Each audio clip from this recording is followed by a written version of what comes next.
Okay, so welcome everyone, welcome to the Heart of Mysticism, the tape group with Joel Goldsmith tapes, and looking at what Joel's actually telling us and bringing us into, inviting us to experience and more like that. So today we meditate with words of Joel. And this is actually coming from the book The Mystical Eye, and then we have a bit of an introduction to the peak of mysticism, referring back to the idea, the rhythm of love and the rhythm of life, the rhythm of love. There's a song about that too, I remember that. But like today we are really looking at, in fact, resurrection. What is that actually? Resurrection is not just a one-time occurrence, as you might think it is when you read the Bible, of what you have heard about what the resurrection is.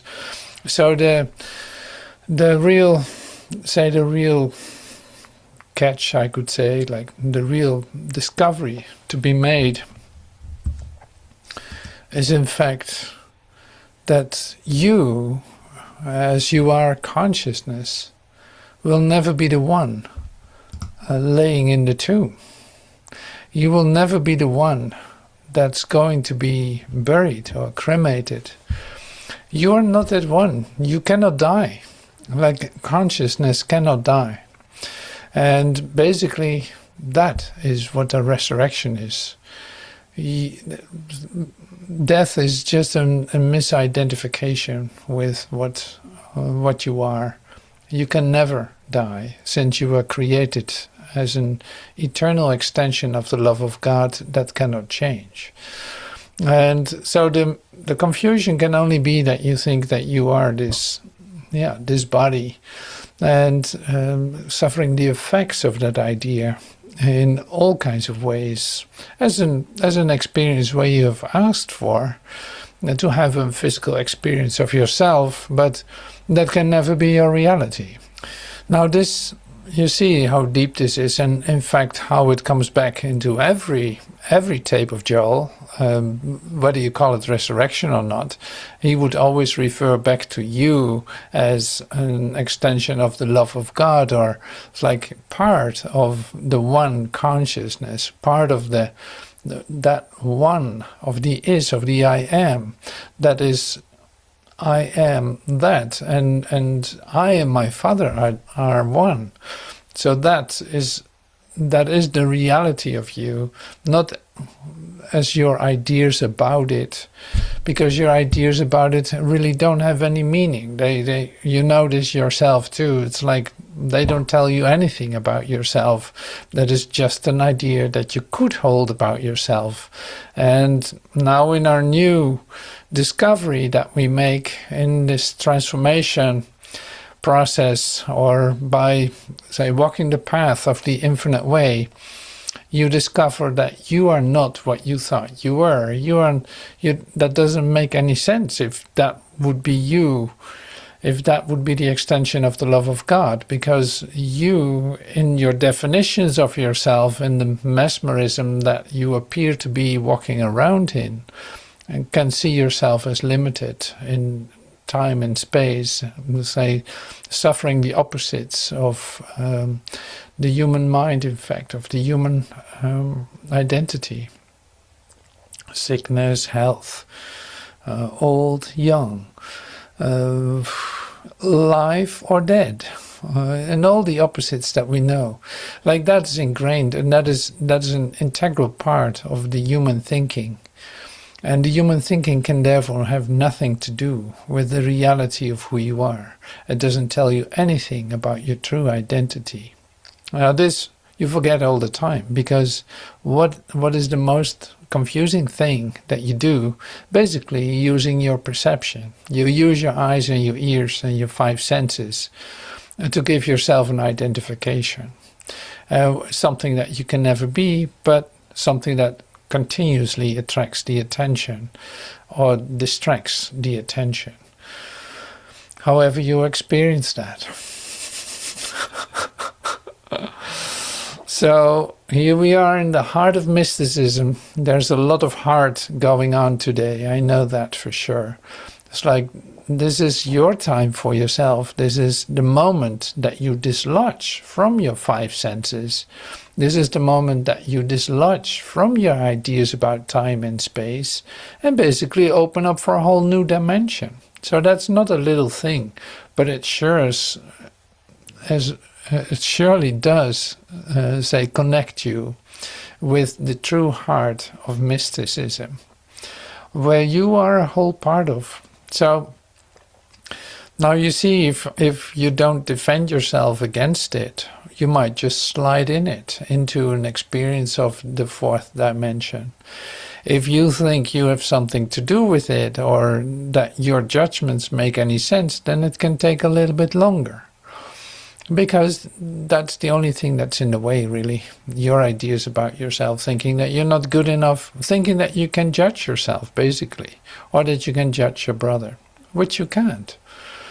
So here we are, as an extension of the love of God, remembering that the one thing that God judges us as is, here is my beloved Son, in whom I'm well pleased. Now in that is basically our portal into the one life that we share, and that is our only true identity. So the meditation that we do has exactly those words, like the one life, and it is from this beautiful book, The Mystical Eye. Okay, so one thing I remember now. Last week we had a moment in which we didn't have any sound. Now, if that happens again, just open your microphone and I see you pop on the screen, because the one who's talking is on the screen.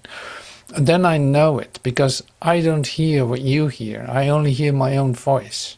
I don't have a feedback into what you are hearing.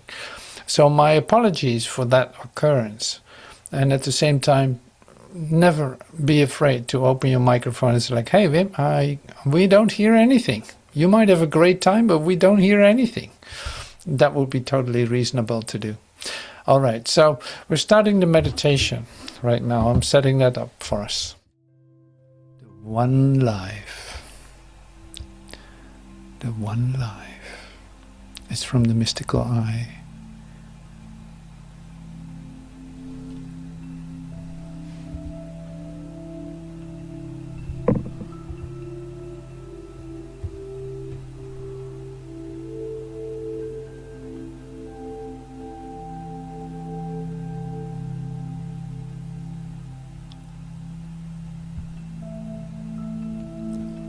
My life and God's life are joined.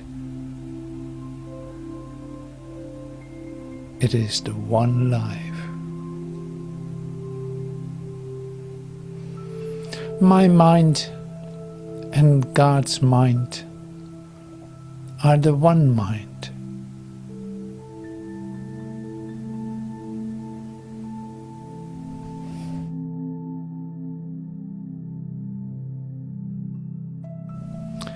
Nothing can separate us or divide us.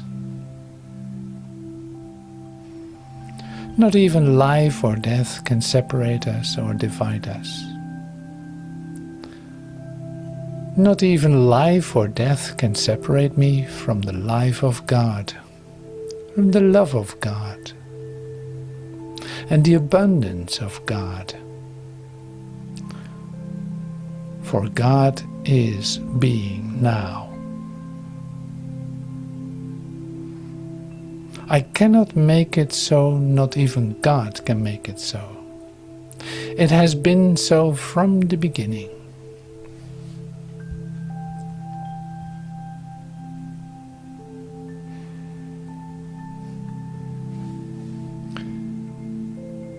What God has joined together, no man, no circumstance, and no condition can put asunder.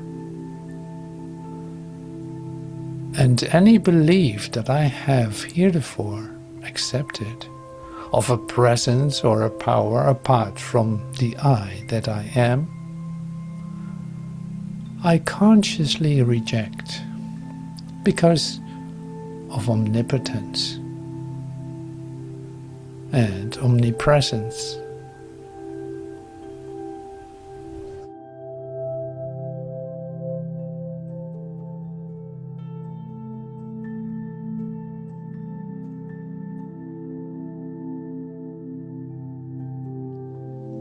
L'unique vie.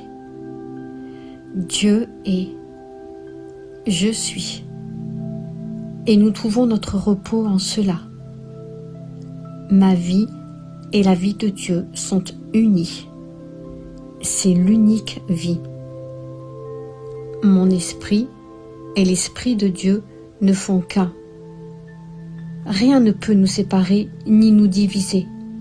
Ni la vie, ni la mort ne peuvent nous séparer, ni nous diviser. Ni la vie, ni la mort ne peuvent me séparer de la vie de Dieu, de l'amour de Dieu et de l'abondance de Dieu, car Dieu est maintenant. Je ne peux le changer, Dieu non plus. Il en a toujours été ainsi. Ce que Dieu a uni, nul homme, aucune circonstance, aucune condition ne peut le séparer. Et toute croyance que j'ai pu accepter jusqu'ici en une présence ou une puissance extérieure au moi que je suis, je la rejette consciemment à cause de l'omnipotence et de l'omniprésence.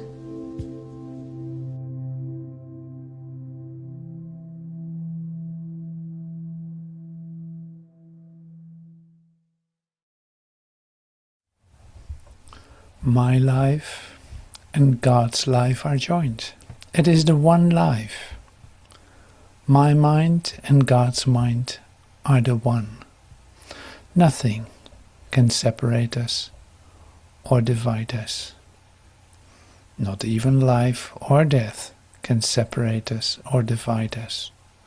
Not even life or death can separate me from the life of God, the love of God, the abundance of God. For God is being now. I cannot make it so, not even God can make it so. It has been so from the beginning. All right, so thank you so much for joining me in the meditation. And you see in the talk that we're going to listen to, Joel meditates with his class, you could say, with the ones that are participating before they start the meeting. And just like we do it in the meeting, but hey, that's all part of it too. So that's beautiful.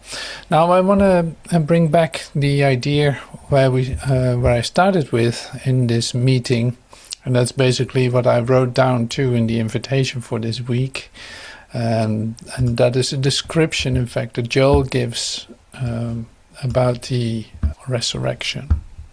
I just want to read this to you because of what Joel says. This is from the Heart of Mysticism in April 1957. Resurrection is much more than lifting ourselves out of a tomb in order to walk the earth again. The Master has already made that demonstration for us. Even though, to human sense, we may appear to pass on, our resurrection is assured in far less than 3 days. We shall never be entombed. We shall never be buried or cremated. That will never happen to us. The tomb is our own concept of body. This is a very fundamental expression of Joel. Like the tomb is our concept of body, is what we think we are, or what we think we carry with us, or we think that, in fact we identify with it. And that's why you can be afraid of death, right? So resurrection is much more than lifting ourselves out of a tomb in order to walk the earth again. Like this is a whole different thing. So that's why I brought it to our attention here, because it is much more natural, because basically it's part of your awakening to be aware of the fact that you are not this, but that you are consciousness. So everything that we do, like I got an itch on my ear, everything that we do, like the skin is itching, okay, you think like I need to do that because of this, of that. And you believe what you see, you believe what you hear with the ears, and all this. Some things you like, some things you don't like, and all of it. Like all of that is a using of a body, but this body is not you.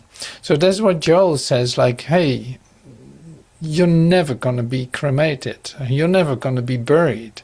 And basically, you're never going to die. Death is taken from you because you are consciousness. Now, let that sink in, because and you do, of course.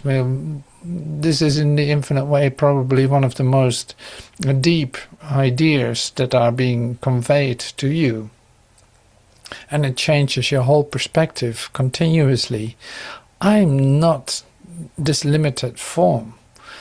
So that means that if I want to experience the truth of myself, I need to basically take time to cancel out the interference with my senses.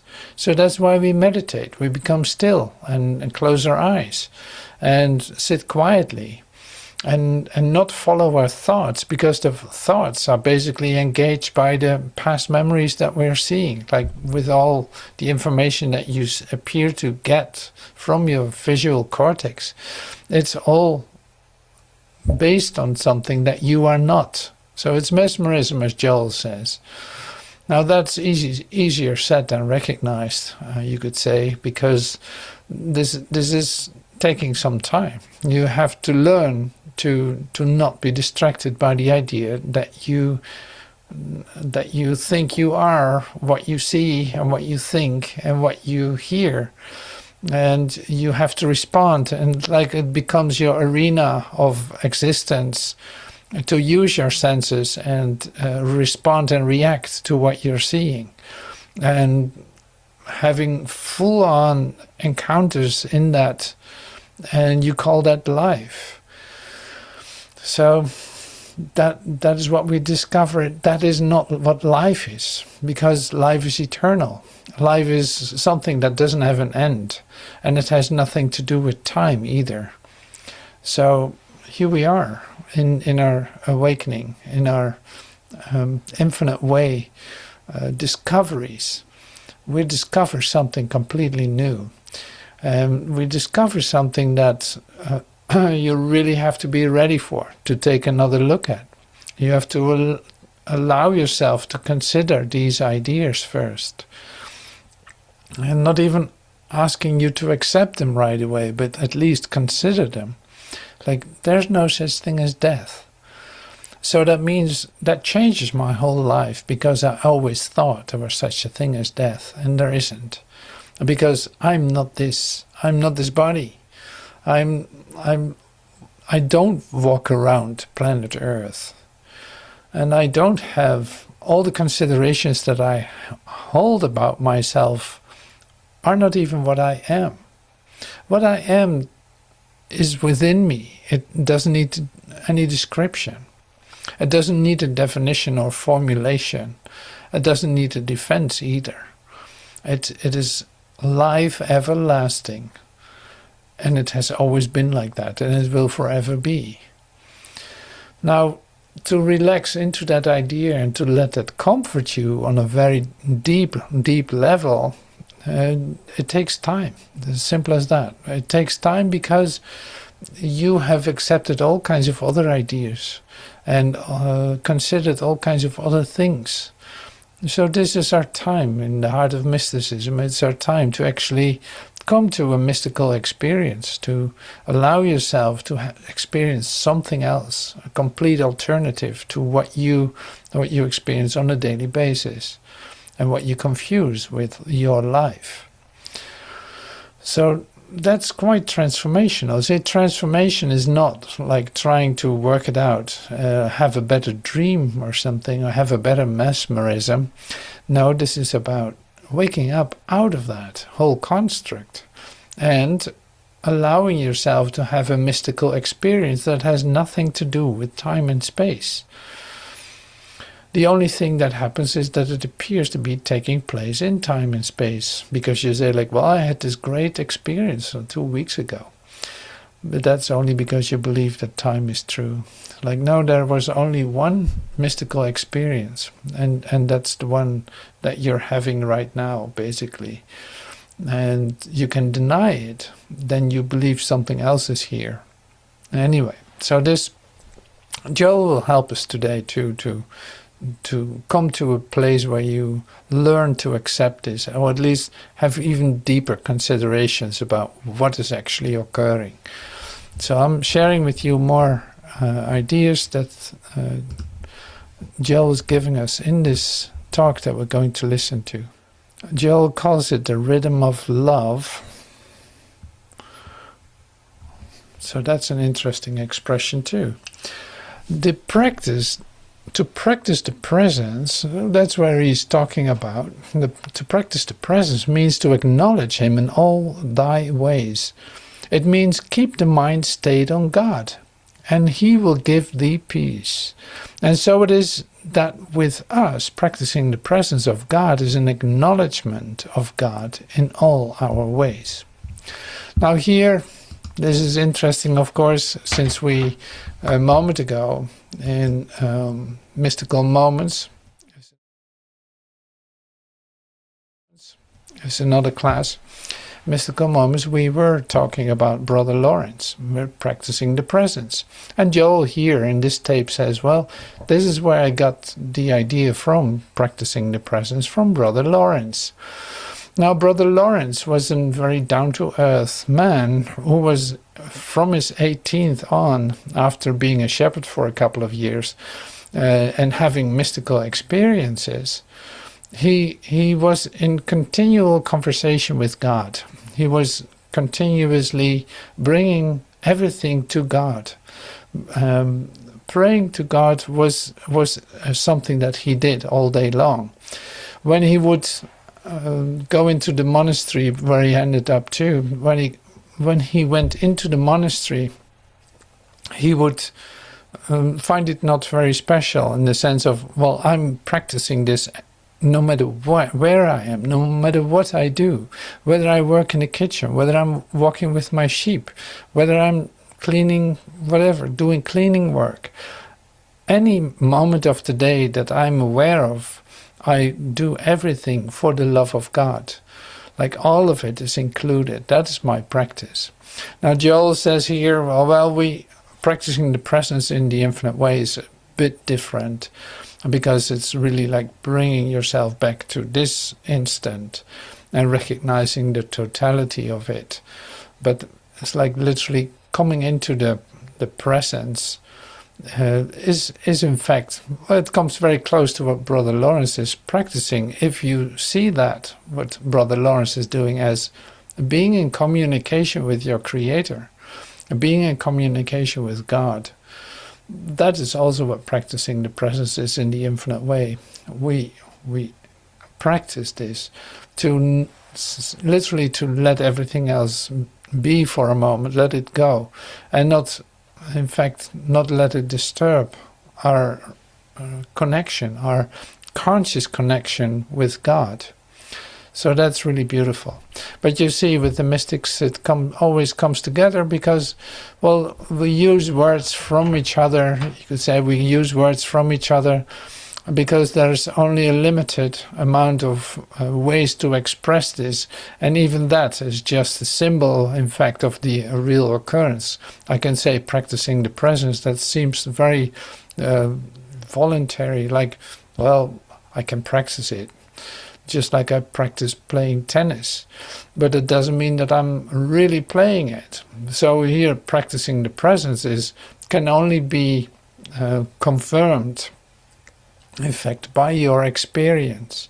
It is not something that you do to achieve something. No, it's more like you allow this experience to come to you. In that, you are actually practicing the presence. When you come to an experience, that is when you are, in that sense, successful. Not as in a doing of something, but more like letting it just occur. Getting my ideas about myself out of the way and allowing God to enter my consciousness. He performeth that which is given me to do. He perfecteth that which concerneth me. It is an acknowledgement that I can of my own self do nothing, but the Father within me is doing the works. This is so important to recognize and like sufficiently get out of the way, so to speak. That this is not something that you do. No, He performeth that which is given me to do. There's a direct relationship. There's directly, like you're really, this is the easiest way to say it, like you're an extension of the love of God. It is working through you.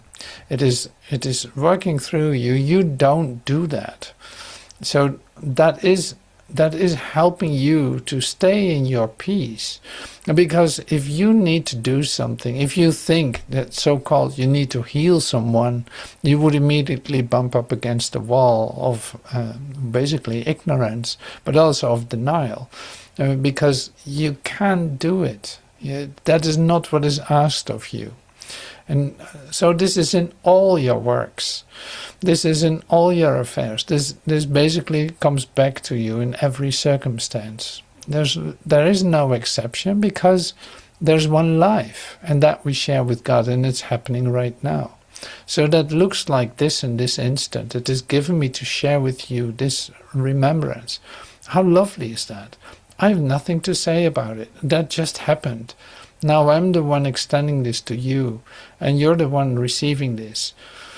And in that, it's like you're receiving it, you're giving it back to me and to the whole universe, you could say, because this is one life. There's only one life. Now that is a very comforting idea. That is taking away every pressure of accomplishment, or every pressure of, or any doubt, you could say, any doubt about are you able to do it? Like, it's not of your concern. You're not doing anything. That's why you get nervous when you think you have to do something. That is not the right thing. Like, you only get nervous about doing something if you think that you're doing it. If you know that there's a whole loving God extending this through you and feel the comfort of that, what can possibly go wrong? So that's why you can say, like, all healing is taken care of. All healing is successful.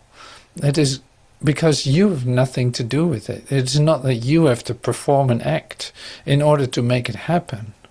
This is the same with you remembering who you are. You remembering who you are is given to you. The fact that you're in the infinite way practicing the presence is already an extension of that. That is already included in your action of what you are doing. Like, that is being done for you. This whole infinite way, you could say, is not a doing on your part. That is literally done for you. In that you see Spirit directly working through you. Now, how lovely is that? So now, to live without the practice of the presence of God, to live without a continuous acknowledgement of God's love, God's grace, God's life, is really to live a life of the walking dead. Because even life is only death when it is separated from God. Obviously. So to live without the practice of the presence of God, to live without the continuous acknowledgement of God's love, God's grace, God's life, is really to live the life of a walking dead. So it's like the continuous acknowledgement of God's love is first something that you do consciously, like conscious in the sense of you remind yourself, oh yeah, wait a minute, there's a God. Oh yeah, wait a minute, I'm not doing this. It is given to me. I and my Father are one. I don't need to establish that connection. Now I only have to allow myself to feel it. So my acknowledgement is really in me receiving it, instead of me doing something. Receiving means you are open to that. That means, on the other hand, that you give up what you think is going on. Because any conflict that you could experience is only the basis of you perceived it wrong, like you missed it. Because in oneness, in the one life that we share with God, there cannot be an opposing power. There cannot be a conflict. There cannot be imperfection or anything. So as soon as I find myself in struggle or strife or trying to make it happen, or who knows what you try to do, and you feel the frustration of that or the disappointment of that, then you know that you're trying to do this yourself. Now, I of my own self can do nothing.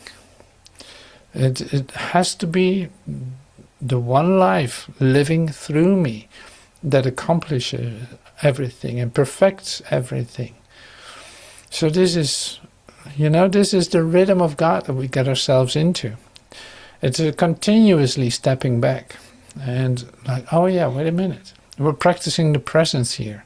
That means for a moment I drop everything that I thought a moment ago about what's going on, what my place in it is, who I think I am, and basically allow a revelation to come to me of how perfect everything is falling into place, that there's literally no conflict in any aspect of it. But I just didn't see it right, that's all. See, but this is always just about the comfort. Like you're looking for comfort as a human being. Well, this is where that can be found. This loveliness that is living through you, that knocks gently on your shoulders, like, let me do this for you. Wait just a second. Let me do this. Wait a moment. Just breathe. Just relax. Let me do this for you. Follow in my footsteps. Now, this is already accomplished. If what you're trying to do, leave it for now. Like this, so it's like it's comforting. It's a real heart speaking to you. The heart of mysticism is speaking to you, whispering in your ear, let me do this. And you can only experience that if you practice the presence. And that means also being consciously aware of this present moment. And like, who's on the field here? Who's actually doing everything? So if I run forward and try to go my own way and trying to solve it myself, I miss this moment. So it cannot be shown to me that everything is working out just perfectly. That is the practicing the presence. That's really what it is. It's like, then you don't have to look back. Then you don't have to look forward. But you see, there's no conflict. There's harmony. There's health. There's, every abundance. Everything is given in this instant. It is already here. It is given to you. Just like every action that is working through you is given to you. You don't have to make that. All right, so this is a bit like the rhythm that we're talking about, and that's a lovely way to see it. Yeah, here we are. This was the one It is a rhythm of love. It is a rhythm of understanding. It is a rhythm of the God nature. Yeah, it's a rhythm of love, it's a rhythm of understanding, it's a rhythm of God nature. It's really the Spirit of God, which is a spirit of truth, or a spirit of understanding. And that rhythm is really a lifelong relationship to those who have once felt it. It binds us together, not with any human ties. Thank God we have learned that we can be bound together without any human ties or obligations. Well, that's very specific that Joel is saying that, but very essential. So he says, thank God we've learned that we can be bound together without any human ties or obligations. Why does he say that? That is amazing, huh? That he's saying that. Like, why is that? So the thing is then, in your recognition of that all this works together, basically what happens here is that you don't have to have a judgment about your brother. You don't have to say like, well, he should have done that. He should have done that. He should have, or she should have, or why didn't that happen? Because of them, blah, blah, blah, blah, blah. So what happens then is you get tied up in the world, and there you are. It's another war starting. They're like, no, this is the rhythm of love. The rhythm of love is one thing. It has no separate parts. So either you see it at work, or you think in terms of limitation. You see in terms of this and this and this and this is working together, and this is not working together. So in other words, you're creating chaos, and you're creating a diversity of powers that one way or another might work together, might not work together. Continuous tension. So all this has nothing to do with the love of God. So the love of God is present here now, is here now present. So any step away from that in your thoughts about this moment, in your judgment about your brother, takes you away out of this perfection. That's why Joel is saying this. Like, it takes you out of what is actually presented to you. You say like, no, it's about because of them, or it is because of this circumstance, or it is that, or no. It's like, no. There's one life that we share with God and with each other. But you don't need human ties for it. Like, there's no human laws at work here. No, that's just a matter of, in fact, offering everyone the freedom of their own recognition of that, how perfect this is working, and basically sharing the joy that is working that way. Why would you want to have human ties? Why would you want to be restricted to any laws, any, say, temporary laws? Why not just basically burst out in the happiness and joy that there is one life and that we share with God, with the totality of our being, instructing us what to do in every moment, so that your peace is established and has no opposite at all. So this is not a utopia. No, it's basically the one thing that is real about everything that is possible. Like, this is the great gift given to us. All right, so Joel is going to talk more about that, and I'm going to share the video with you. For now, I'm starting at the beginning of the video, of the talk, just because it really doesn't matter. Like, the whole talk is fully in this subject, so to speak. So that's really lovely. So the talk name is The Peak of Mystical Living, and I'm gonna share that with you right now. Good evening.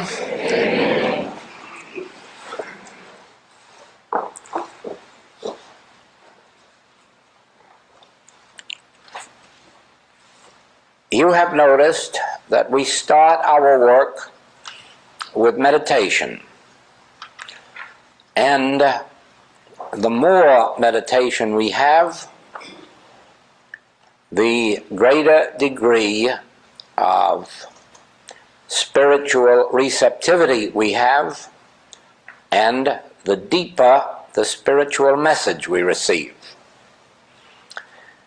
Now the reason is this. Meditation actually is the act of consciously establishing contact with the source of your being. I will use the Master's illustration for this, that if you are one with the vine, if you abide and live in the vine, if you are one with the vine, that you will bear fruit richly. But if you are not one with the vine, then you are as a tree that is cut off and withereth. And so I would like to tell you that as a human being, you are a branch of a tree that is cut off from its source. And that is why you can have sin, disease, accident, death, false appetites, all of the horrors of human existence can happen to any human being, and they can happen at almost any time. And the reason is that a human being is not under the law of God, neither indeed can be. A human being is a branch of a tree walking around the earth, not attached to the tree. But, the Master goes on, if you are one with the vine, if you abide in this word, then you bear fruit richly, because just as a branch on the tree receives its blossoms, its leaves, its fruit, by virtue of its connection with the tree and the trunk of the tree with the root and the root with the ground, because these are all one, everything flows up and out into the branch and becomes fruitage. Now you and I are exactly what the Master said. I can of my own self do nothing.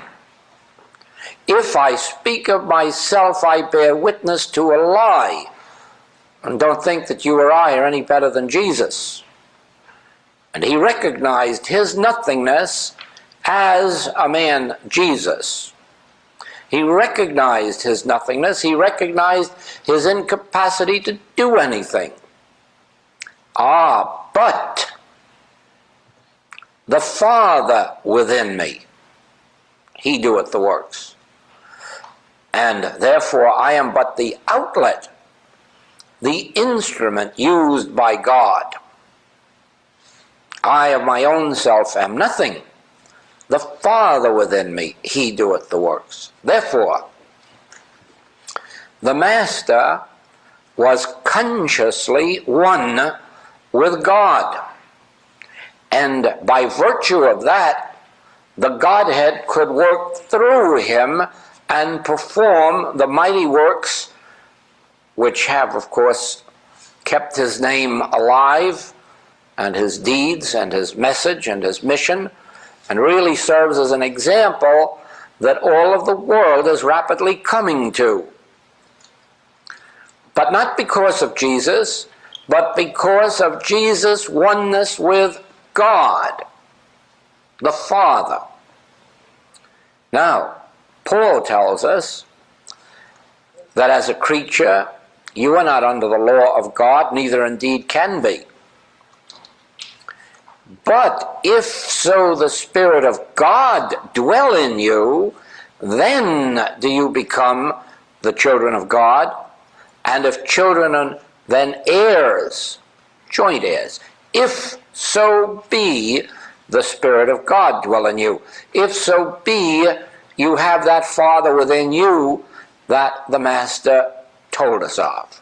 Now, as human beings, even though we have the Master within us, we have the Father within us, it is of no benefit to us, because we have no conscious contact with it. And a contact, to be a contact, must be a conscious one. If you had $1 million in the bank, but didn't know it, that $1 million could serve no purpose in your life. You might have a great big estate somewhere in California, but I can assure you that it will not benefit you until such time as you know you have the estate. In other words, until you become consciously aware of it. And until you become consciously aware of the Father within you, it is just the same as if you didn't have a Father within you. If so be the Spirit of God dwell in you, then do you become the child of God. But the Spirit of God does dwell in you. It dwells in everybody. But if you are not consciously aware of it, it is of no value to you. Therefore, meditation is the way in which you establish conscious contact, conscious awareness of the presence within. Now, in my experience, I discovered this. And I discovered that it was through meditation that I became consciously aware of a presence.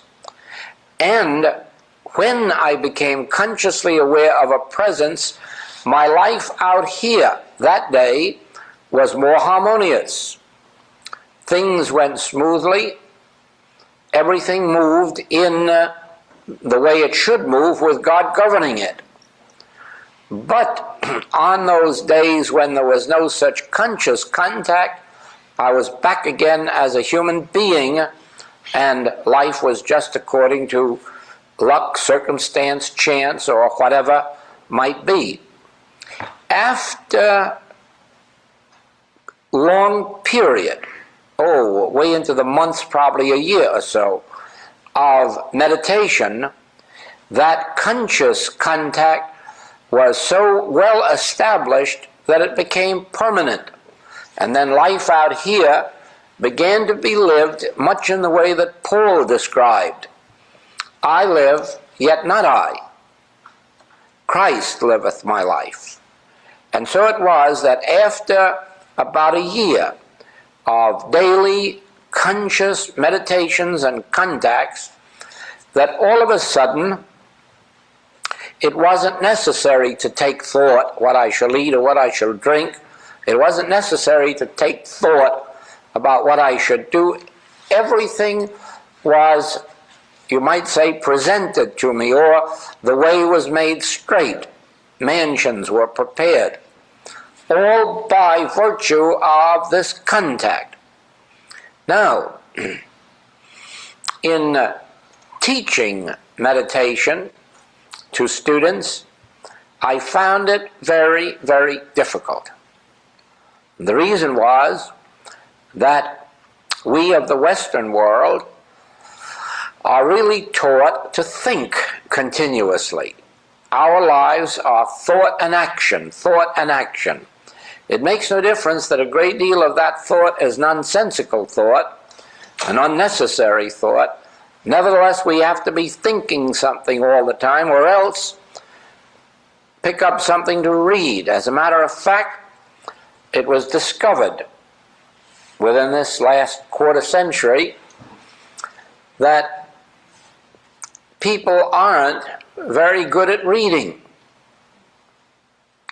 And so we developed this new type of literature, the picture press, picture newspapers and picture magazines, so that nobody has to read and think anymore. You just look at a picture and there you see it. Now, in one way or another then, our Western mind is busy either with pictures, internal or external, or with thoughts, and rambling thoughts they might be too, So that when you try to settle down into meditation, you find it well nigh impossible, because the think box keeps going. The mind keeps active, and you just can't settle down into that peace. And so, eventually, there revealed itself to me a way whereby we can settle down to peaceful meditation, and that begins with what in our book we have called Practicing the Presence. The title, as you know, comes from Brother Lawrence's work, and but the idea of practicing the presence is slightly different with us than with him, and the purpose is different. With us, practicing the presence is a specific activity of the mind, and it is performed for a specific purpose. Number one, to practice the presence of God means to acknowledge Him in all thy ways. It means keep the mind stayed on God, and He will give thee peace.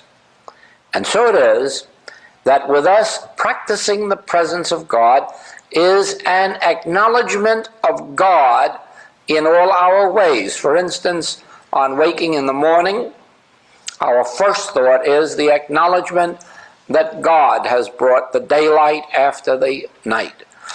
That this day, the creation of God is God's. And that in this day, all that takes place is in the hand of God. That God is the life of this day, the law unto this day, the presence unto this day, and the power unto this day. And as we go to the breakfast table, we acknowledge that God has sent forth food into this world. It is God that placed the crops in the ground. It is God that placed the cattle on 1,000 hills. It is God that is responsible for the sunshine, the rain, the snow, everything that produces food that eventually comes to our table. As we leave home, we pause before going through a doorway to realize consciously that God's presence goes before me to make the crooked places straight, that God will be the cement of our relationships with all those we meet throughout the day. When we go to business, when we go to any task, it is with the realization, He performeth that which is given me to do. He perfecteth that which concerneth me. It's an acknowledgement that I can of my own self do nothing, but the Father within me is doing the works. And at lunchtime and at dinner time, we are again acknowledging God. Even to go for a glass of water is to acknowledge that this has been given to us by God's grace. And whatever benefit it has in our system must be part of God's grace, because man surely had nothing to do with the qualities of water, except recently to spoil it a bit. Now, when we make a practice of this, when we keep our mind stayed on God in this way throughout the day and night, when we acknowledge God as the health of our countenance, as our safety and security, as our all, it is only a very few days can pass until you find within yourself an inner peace, at least more peace than before, and perhaps even a greater assurance, because by now you have acknowledged so often the reality of God in your human experience, the presence and the power of God that comes back to you from within you, the assurance, you're right, I am with you. I do go before you. You receive some kind of an assurance that stops a great deal of your anxious thought, concerned thought, worried thought, fearful thought, because now you are entertaining God consciously within you. And it is an impossibility to walk up and down the world with God consciously with us and fearing or doubting or hating. And so it is then that this practice of God gives us something of an inner peace. Now, when we sit down, we will find that the mind is not as rambunctious as it was before. Now it is more subject unto us, so that when we sit down and commence to contemplate God's grace, God's availability, God's presence, it only takes a very few moments of that contemplation until inwardly thought really quiets down, sometimes only for a couple of seconds, but that couple of seconds can be recaptured several times. And as you continue then in both practicing the presence and meditation, you will find that eventually this inner peace will remain with you for as much as a minute.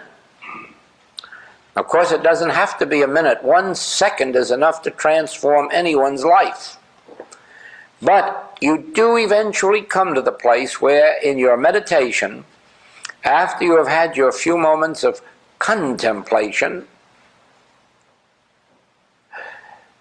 that there comes a momentary pause, an inner stillness for a few seconds or a minute. Then you can get up and go about your work. Now, it is for this reason that when you are introducing this subject to anyone, that the first book to recommend to them to start out with is Practicing the Presence.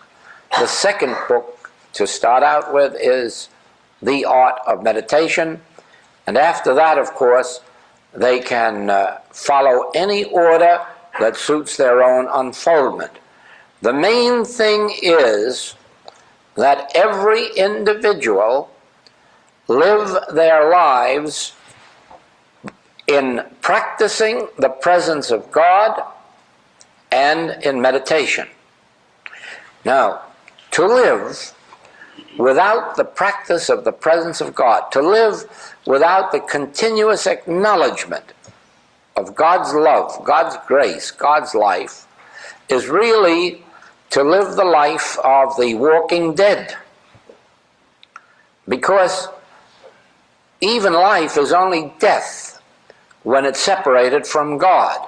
As you will find, and as some of you have already found, that once you are consciously living with God, once you have brought God into conscious living with you, so that your mind is stayed on God, you will find that a whole new dimension of life opens to you.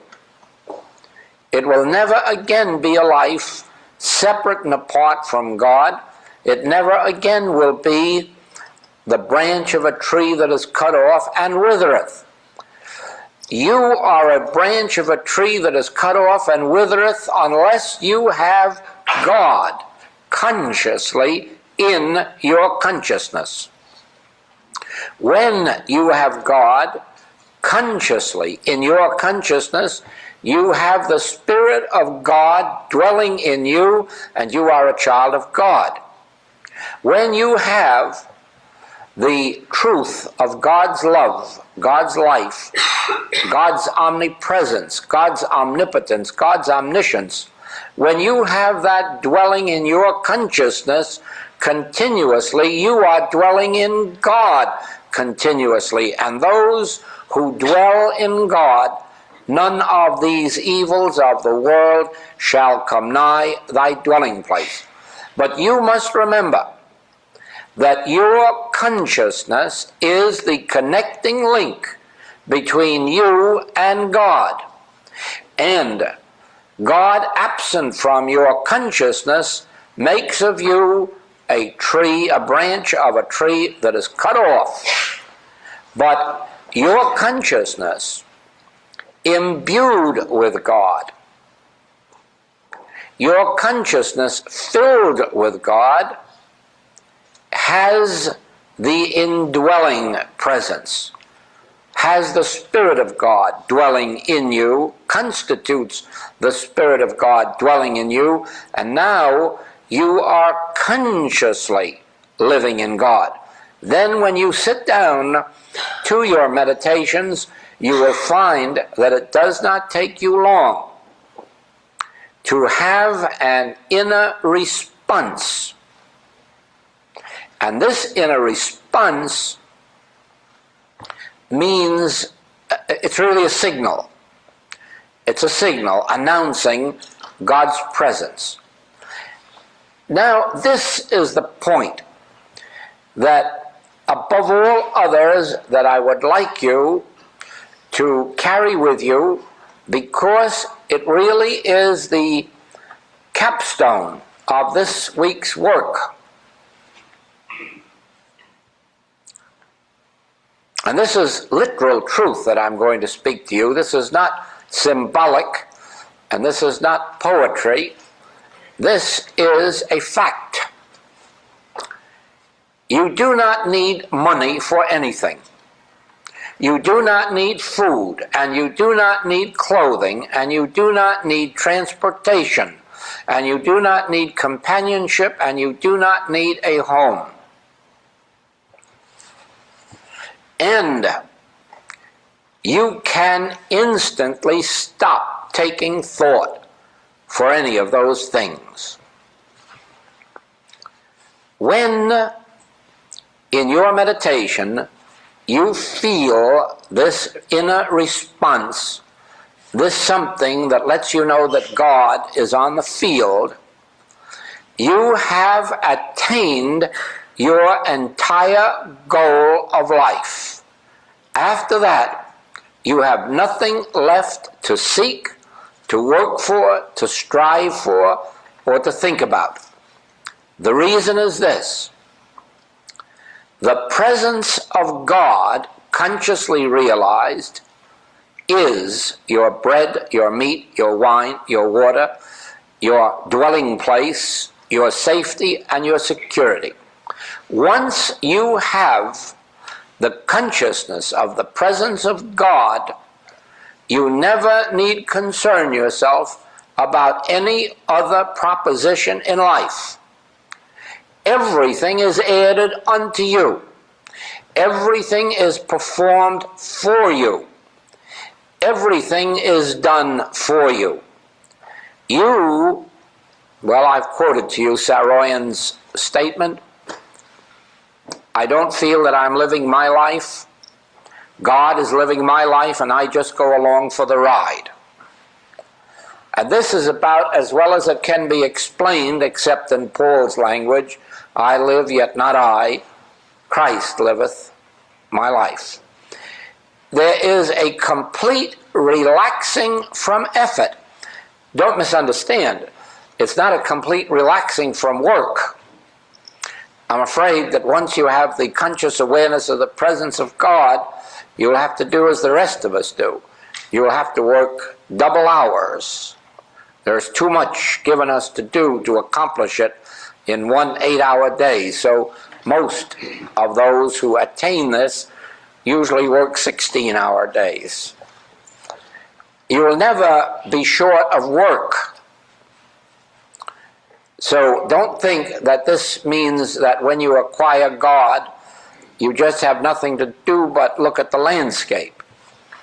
You have work to do, but you have no anxious thought. You have no possibility of failure. You have no possibility of lack or limitation in the field of economics, regardless of what may be happening out in the world. You will have no lack of companionships at every level of your life where companionships are needed, whether it is a partner in business or a partner in the home.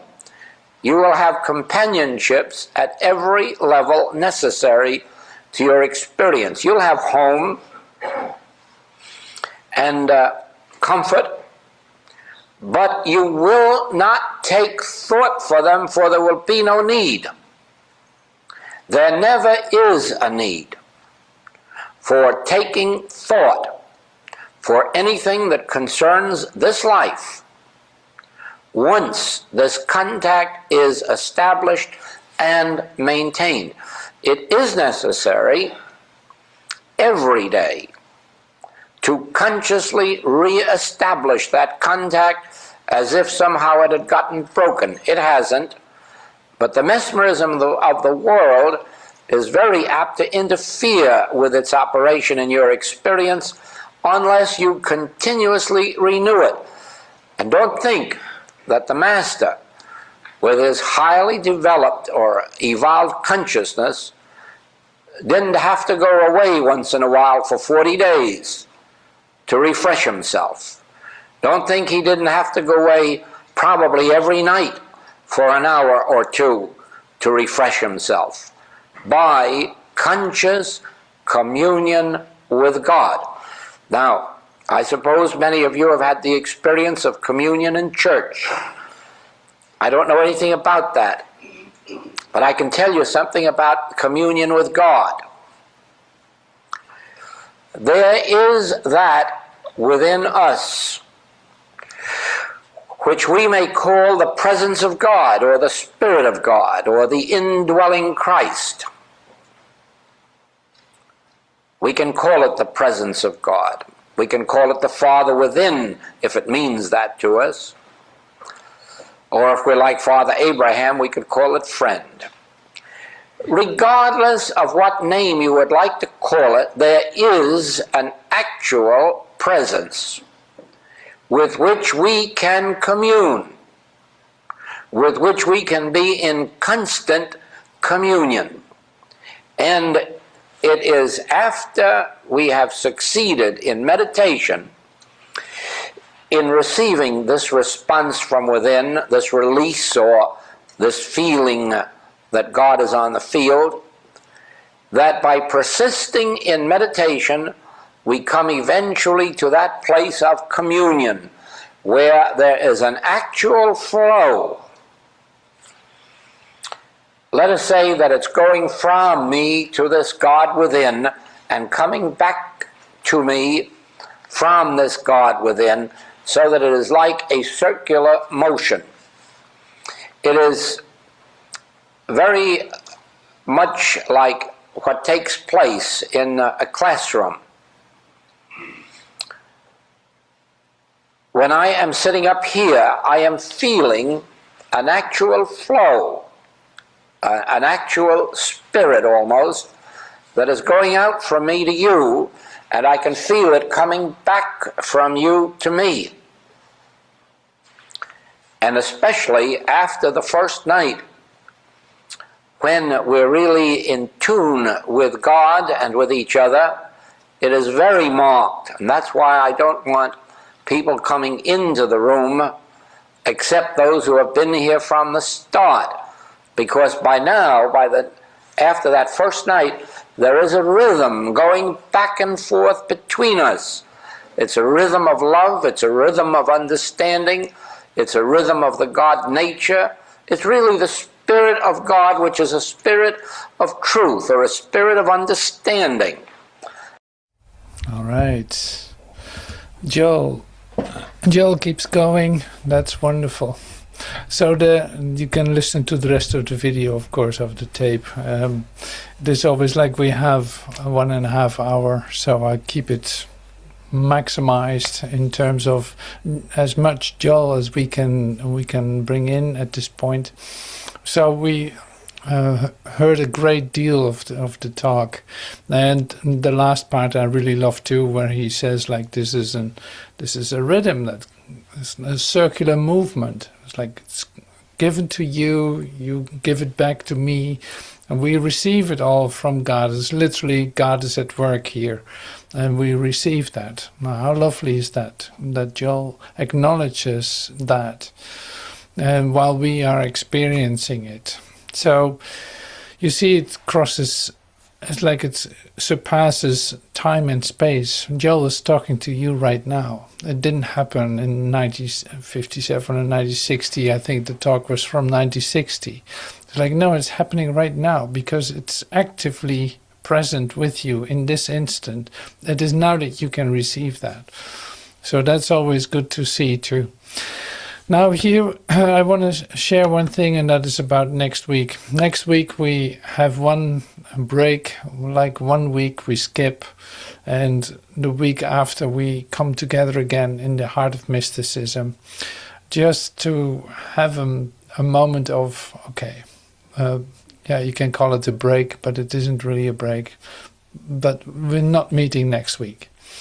All right, so I just want you to know that I will mention it in the email too. And so for now, I want to say have a wonderful day, and thank you for your presence. Thank you for practicing the presence and being in meditation and doing this. You're doing this while it's actually not your doing. You are open to receive that, and that's given to you. So thank you for your part in that, and I hope to see you soon. Thank you for everything. Thank you so much.